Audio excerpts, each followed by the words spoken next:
The pandemic left many businesses crippled with a goal to recover sales maximization to the pre-pandemic levels. As a result, businesses had to formulate ideas of a demand, expected profit, and how best one can compete in the market. It's important for one to first decide what information they need to know and then formulate a plan. Professor Maggie Chigozi, an entrepreneur and marketing expert, explains concepts businesses ought to acquire in order to ensure return to profitability, marketing inclusive.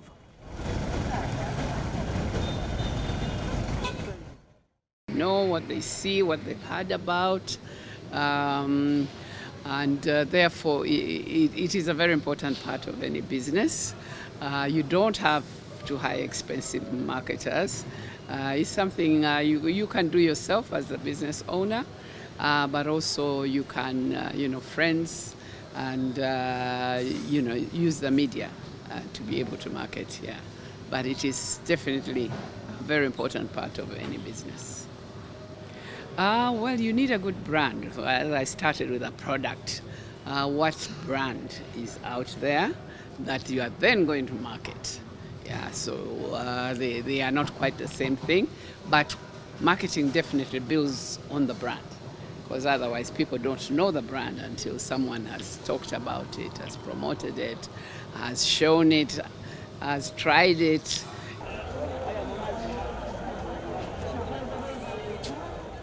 The success of any marketing plan put in place is largely backed by the basic strategies put in place and mastering specific principles, as Maggie Chigozi further explains. Yes, marketing is something I've been doing for a number of years. And we need, first of all, your product. Is it excellent? It's very difficult to market a poor product. So make sure what you're producing is marketable. It meets the quality, it has the necessary everything on it. It looks good. It looks fresh if it is a fresh item. So you start with your product, make it really, really nice. And then now you have to try to sell it. So marketing strategy, how are you going to get people to know about it? You need to look at your how you are going to market and through which channels. Depending on what product you produce, you need to locate, identify who you think your customer is, and then try to get to them. You need to advertise, tell them this is the best product. Find a way of doing the best way and not too expensive. Marketing is often very, very expensive. If you're looking at, newspapers, television, it's quite expensive. And small companies probably may not be able to afford that, but we now have social media, which is a lot cheaper. And depending on your market, of course, some people are not on social media, so then, you need to rethink how you get to your customer. Is it word of mouth? I think the best marketer of your product is the one who's a happy customer. You tell all their friends that, I bought the best thing from so and so, and that is very beneficial. Of course, if it's the other way around, and they bought your product and it was bad for them, and that's what they say, they can really destroy your business. So worry about your customer, worry about the product first of all, and then worry how you get to link your product with the consumers going to buy it.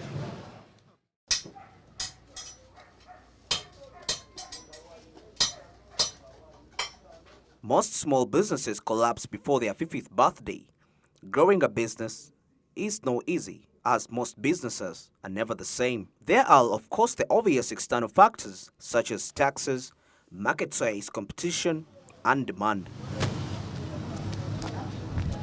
Uganda is one of the most entrepreneurial countries in the world. Many businesses take off in a single year, but also many fail. In 2015, it is estimated that about 10% of the Ugandan startup businesses of adults between 18 and 64 years have discontinued businesses.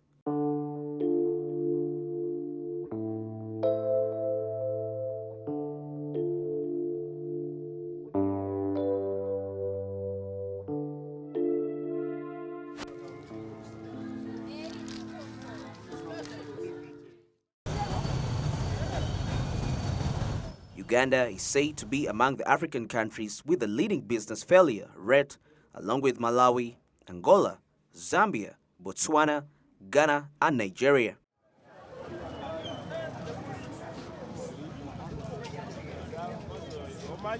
Uniquely though, Uganda is better than only Angola and Malawi on business success rate, while the country presents relatively better investment conditions than all the above countries except Botswana.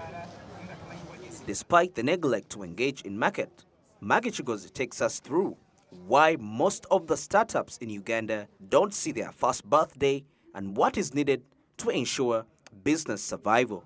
Not seeing their first birthday.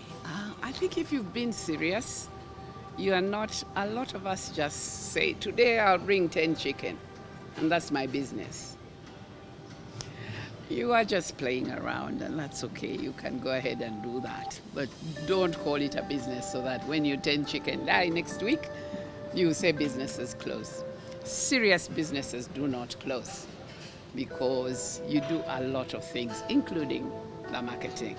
But the first thing is know the business you're going into in detail. So collecting the information and learning about whatever business you're going into. Secondly, you yourself, are you a business person? Are you a businessman or a businesswoman? Do you know how to run a business? Because if you don't, definitely to join that one that ends before the year is over. So learning how to do business, and it's quite simple actually. I don't mean the learning is not simple, but the process. All you need is about 5 days to an entrepreneurship course, and it will teach you on what's your vision. Yeah, when you have a vision for your business, really it shouldn't include, I'm going to end before the year is over. So your business is going to grow bigger and bigger and really compete in Uganda. So you start with that vision. I'm going to do this business and I'm going to be very successful. So how do I get there? They'll take you through the entrepreneurship course, will take you through your vision and help you to develop your business plan, because you don't know how to. By the time you've gone to them, they need to teach you that. What strategies you're going to use, management, who's going to be working in your business. Are you still alone?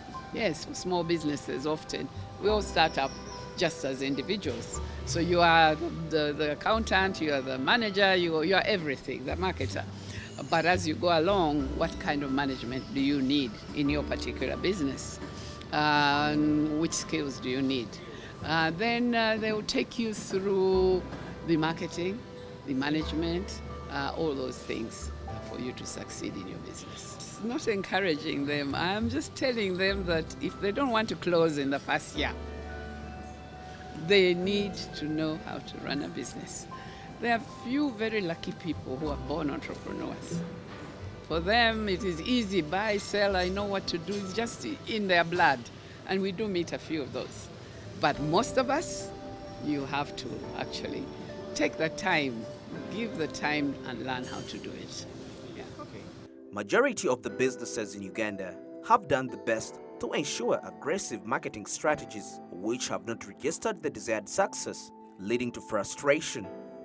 Maggie Chigozi, however, says it's never just about marketing, but quite a number of factors put together. Well, they're getting everything wrong. I don't think it's just marketing. Yeah, what's their product like? We started with a product. Is it consistently the same? Am I getting a rotten mango today? I got a good mango yesterday. I'm definitely not coming back on the next day. Yeah, so depending at what level we are looking at of the entrepreneur, but if it's the market women, they know they have to give you a good tomato today, so you come back tomorrow. So it's not only about marketing, it's a combination of all those items that I talked about earlier. Have you got the capital, the financial aspect we did not talk about? So you're starting today, you have this amount of money, which is fine. Tomorrow, what did you sell? What are you doing with that money? Young people nowadays, you are so, would I call you spendthrifts? You like expensive shoes, you like expensive food, expensive drinks, which you really can't afford to take that money out of your business. So the money for your business is another thing they would have taught you how to look after it in the entrepreneurship course, but it is separate. It should be separate from your other needs. You give yourself a salary at the end of the month, like anybody else. You don't just pick company money and use it, which is what a lot of people do. The next day, there's no capital. Unfortunately, COVID did affect many people, and they did spend their capital. Yeah. So that's where now we are starting from, with someone who has actually no capital to start. And that is really difficult. They had their money, they had their business money, but now they don't.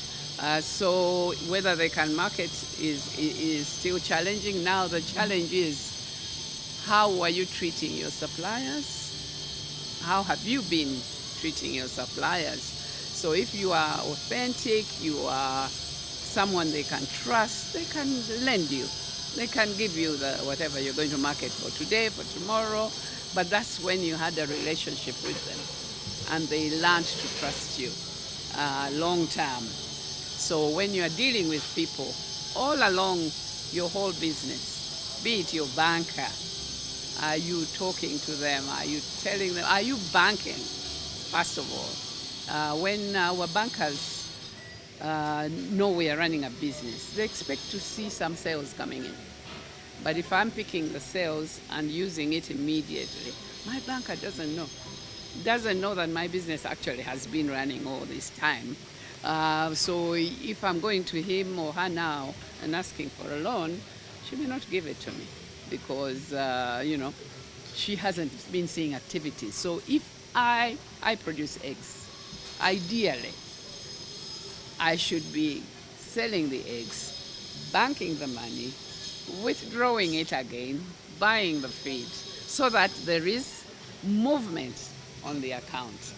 Then the banker will also be happy. Now, when you come now, I've been doing well, I've been seeing my money coming in, but now COVID affected me. The banker also will look at you leniently, and they have put certain benefits that they can help out, allow you to pay a lot later, a lot more slowly, so that you are able to continue with your business. But that's only if you manage to get your banker on your side to know you're a serious business person. So that's one person along the chain. Now your supplier is the same. Been buying from you regularly, been selling to you regularly, and I've been consistent. I've never cheated you at any point. When you feel you cannot pay, talk. Don't hide. I think a lot of us now, this week I cannot pay, so I am getting lost, I'm not picking up my phone. That is the wrong thing to do. She will never trust you again.